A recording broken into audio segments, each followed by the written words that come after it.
or for reviewing anything. You're supposed to call a spade. And maybe the question that we'll be asking the Kenyan authorities is, why was that lady nervous to come to Nairobi?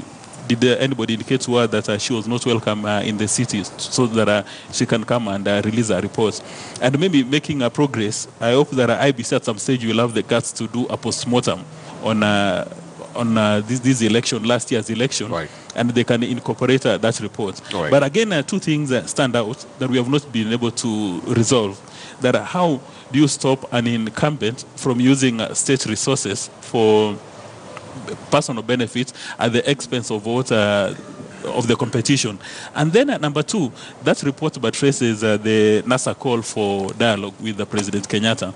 That an independent, I want to assume that an independent observer has indicated that there were massive challenges within this electoral process.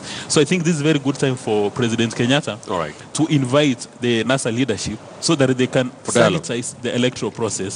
This is the best time. Mark, the chief observer for that European Union mission, Shaka, did say that Kenya was not prepared to receive her and her team in Nairobi this week. Why is the Kenyan government so upset?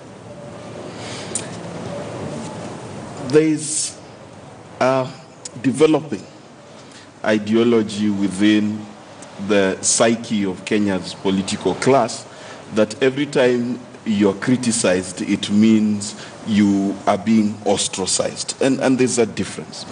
If today after the show we sit down and we discuss and we say our appearance on the show, our talks on the show, and someone writes to us and says, by the way, I totally disagree with you, and I think that Sandra being a lady had less advantage because she was the only one. Does that mean that that person who's observing us does not like us?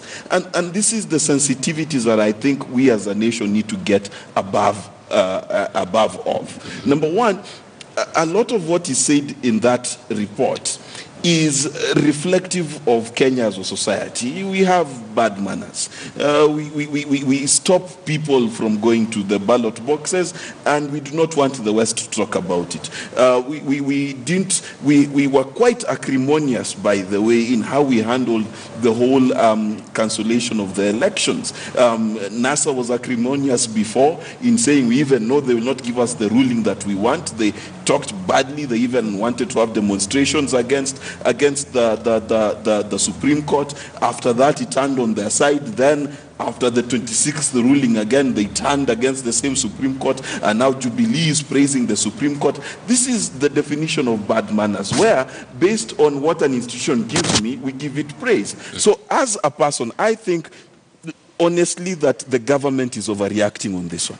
This is something that they should have taken within their stride, chinned up, and even did what the president did. Because the president himself said that I came out, I was angry at Maraga and the decision, and I calmed down and I now accepted the decision. And that's what we need to do. As a culture, we need to accept criticism without thinking it's the end of the world. All right.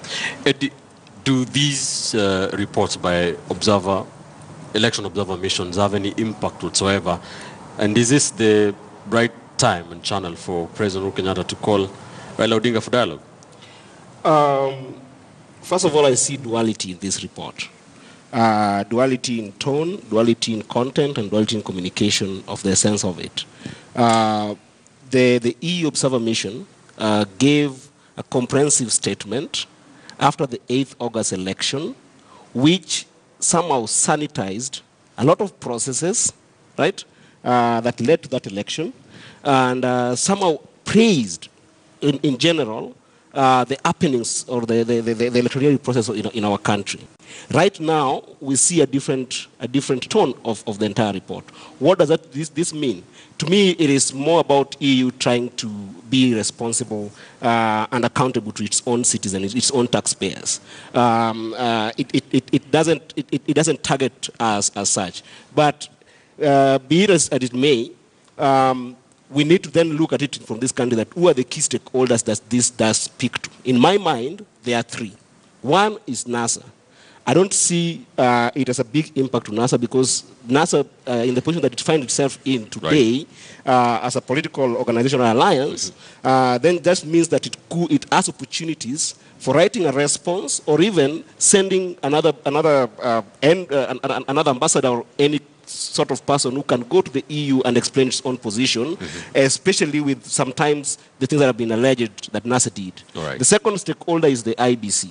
And the impact here is more inward-looking, using the report to do analysis of what could this mean for future elections. But then the last stakeholder here becomes the Jubilee government, because the anger that we see, to me, is predicated on the problem that Jubilee is still facing, which to me are threefold. One is the whole idea of legitimacy question that is still hovering around Jubilee government, because the EU report has got a ripple effect in terms of relationship with other countries outside the country. Number two is the idea of confidence. Can we actually, as a country, be able to say that we've got a government that can bring confidence to investors to come back in the country and bring this economy back to the right path? And the last one is the idea that it seems to me, and I might, we might confirm this in a matter of time, that the government might be bankrupt or is in the path of being bankrupt. So then, what does it mean in terms of relating to the outside countries to be able to solve this Jubilee problem? So each stakeholder will take it at their own understanding. All right, thank you. Let's have the last say from Sandra. Do you think this will have any impact whatsoever on the 2017 electionary period? Well, I do agree with my colleagues that what they are mentioning within the report is nothing new. These are discussions we've had for over almost 4 months now, so it's nothing new. What it does perhaps is just to remind us that there are certain things that are pending in terms of electoral reforms that indeed now falls squarely on the IBC to begin that process. And I was very happy to hear a couple of weeks ago that they began a process rather where they want to introspect and do an audit of the last election, which is very, very encouraging, and they should bring other people on board to ensure that moving forward we have a better 2022 election. However, the issue at hand with regard to the report is not so much about the content, but the process within which, the environment within which it was released. And it's not politics, it's not Kenya, it's not Jubilee. I think it's Kenya as a country, diplomatic relations between one country and the other. There are structures and systems that must be followed. And when we say input that the government should have inputted, it's not to edit the report, because we've seen other observers releasing their reports. They are damaging to a great extent. Some of them have said very negative things, but there are certain procedures that had to be followed for them to release that report, for them to be allowed inside the country, for them to do what they needed to do. So for me, I'm not looking at it from the political angle in terms of the accusations that have been made. It's more of diplomatic relations, diplomatic communication, and what the government, the EU, should have done in terms of working together with Kenya to release that report. All right. Thank you, ladies and gentlemen. That's why we leave it on the show this Sunday morning. Sandra Ochola, governance expert, Eddie Gisheru Okech, political economy analyst, Mark Michache, political risk analyst, Dismas Moko. It has been a wonderful conversation. Thank you so much. Let's do this again next Sunday, same time. Join us here on Sunday edition on KTN News as we dissect the big political and governance stories. A lot of stories that are developing. We shall continue to keep an eye on them here on Kenya's premier 24 news channel, KTN News. That's why I leave it. I'm Ben Kitili. Thanks for watching.